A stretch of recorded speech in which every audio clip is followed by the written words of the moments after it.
تو یہ بندہ نظر آتا ہے اللہ تبارک و تعالیٰ کی وحدانیت کا اقرار کرنے والا، اور جو یہ کہے اس کے پاس کیوں ہے، کیسے ہے، کیوں آیا، میرے ساتھ انصاف نہیں ہوا، اس کو اللہ نے دے دیا مجھے نہیں دیا، تو یہ بندہ دراصل انکار کرتا ہوا نظر آتا ہے۔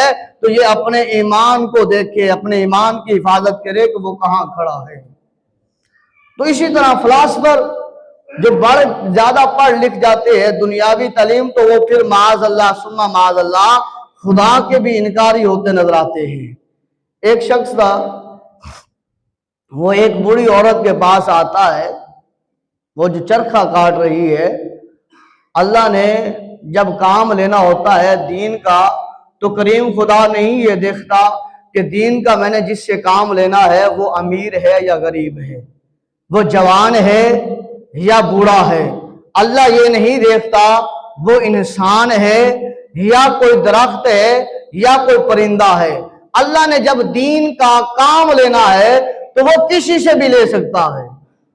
ایک فلاسفر جو خدا کا انکاری ہے، خدا کے وجود کا انکاری ہے، کہتا ہے اگر خدا ہے تو کہاں ہے، اگر خدا ہے تو وہ کیسا ہے، اگر خدا ہے تو کسی نے دیکھا ہے، تو یہ کیسے ہو سکتا ہے؟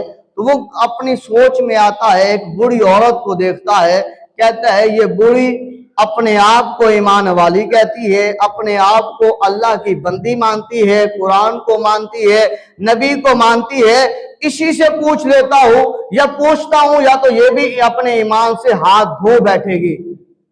وہ آ کر کہتا ہے کہ اے بندی خدا، نماز پڑھتی ہے، قرآن پڑھتی ہے، کس کے لیے؟ کہتی ہے اللہ کے لیے، کیونکہ محبوب نے بھی فرمایا ہے نا التحیات للہ والصلوات والطیبات۔ ہم بھی کہتے ہیں نماز میں دونوں جو ہے وہ تشہد کی حالت میں اللہ میری قولی عبادت، میری فعلی عبادت، میری بدنی عبادت، میری مالی عبادت کس کے لیے ہے؟ للہ، تیرے لیے۔ قرآن میں اللہ فرماتا ہے قل ان صلاتی و نسکی و محیایا و مماتی للہ رب العالمین۔